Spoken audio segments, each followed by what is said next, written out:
Today's podcast episode is titled Tithing or Giving, Which Is It?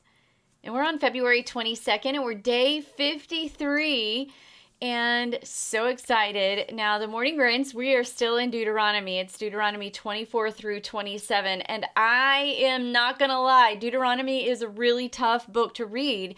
And not only that, but we're reading 4 chapters almost every day and getting through this book.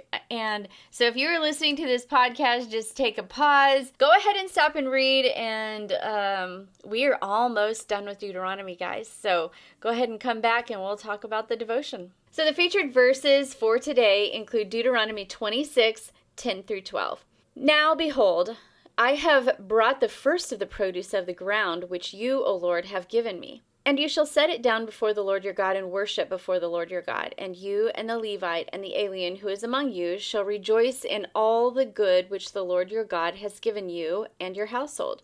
When you have finished paying all the tithe of your increase in the 3rd year, the year of tithing, then you shall give it to the Levite, to the stranger, to the orphan, and to the widow, that they may eat in your towns and be satisfied. So I honestly do not know what this verse means when it comes to the tithe of the increase in the 3rd year, the year of tithing. I don't know what that was in their custom days. The way I view it is my year of tithing is every year. So every paycheck that I get, but also too, they didn't have a money system set in place and there, was giving the first fruits of their crops. So I don't know if there was a year that they rested. I'm pretty sure that was the 7th year. And there were a lot of different things that were going on that I am not aware of. And I'm not a Bible scholar regarding that. But what I will say is that I wanted to hone in on these featured verses because he's instructing them about their giving and their tithe. So in my devotion, I wrote that there are 2 parts to giving back to God through our finances: tithing and offering. I've mentioned in the past in other podcasts when I talked about tithing as well, there's a 3rd part too that I didn't mention here, but that's giving to the poor. The question I have is, should I tithe or should I give? And wherever you land in that, the giving part, and when I'm talking about giving to the poor, it kind of lumped into that scenario. But my simple answer is yes. Yes. I mean, my belief system is, and where I stand is that first we are to tithe the first fruits of our increase to our church. Now, some people believe that you can tithe to other organizations or whatever, and that does not mean the church. I tend to disagree with that. I tend to take the stance and the belief that when we are tithing for the storehouse, that means our local church, where we go, where we are pulling together. I mean, you look at that in the New Testament too, where even though the systems were all different, the church body would come around and they would give to each other in the church. And so first, we are to tithe to the first fruits increase to our church that we attend, or wherever God would have you tithing, I guess. If you don't attend a church, but you still want to tithe somewhere, then great. I hope that you are a part of a church, and I hope that you are tithing with that. And so I've talked about that in another podcast, but my husband and I have believed since we were even dating that we believe that tithing is non-negotiable, and it's 10% of our gross income. I've heard other people say, well, it's 15. It might not necessarily be 10, but whatever your belief system is, just do it.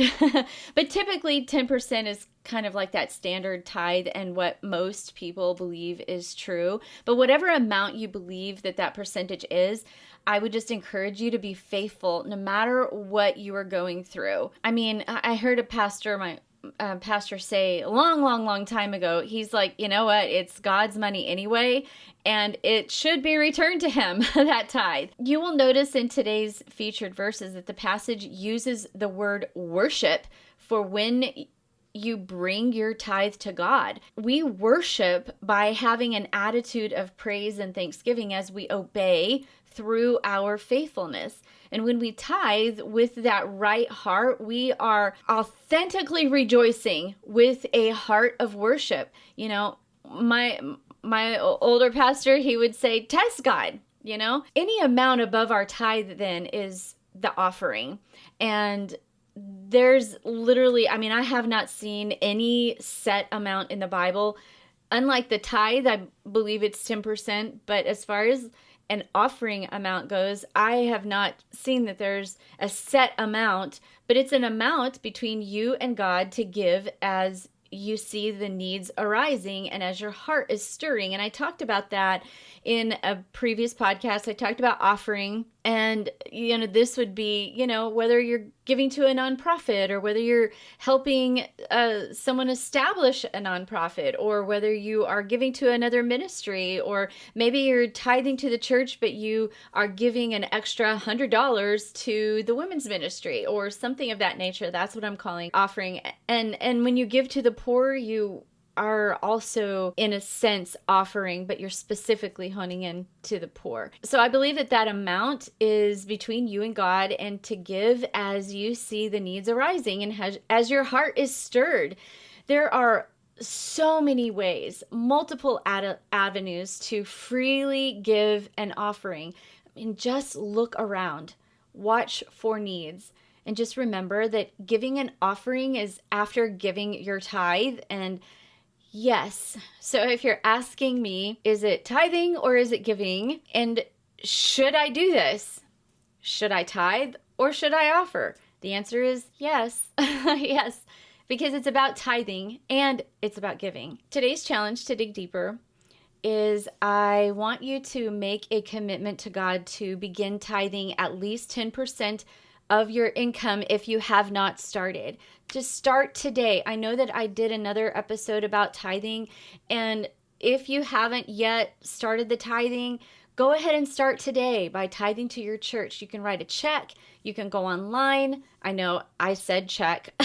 Some of you are like, I've never written a check before in my entire life. I still write checks.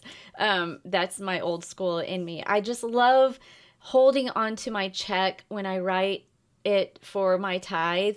And I love, me and my husband actually will also put the check in between our hands, and we will pray over that check before the offering is served, or before the basket comes around. We will pray over the offering and ask for God to bless it. So we've been doing that for decades, just praying over that check. And there's something about it, I just love that positioning and that process, I guess.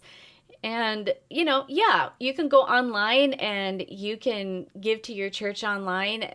And I mean, there's so many ways to do that. But I want you to just commit to saving a little bit back every single paycheck for offering as well, so that you're prepared to give when you see the needs around you, whether it's taking out an extra $100 every month and putting that cash in your purse so that you have it available, and get your kids involved in the giving. If we would take on this and have that joyful giving attitude, then who knows?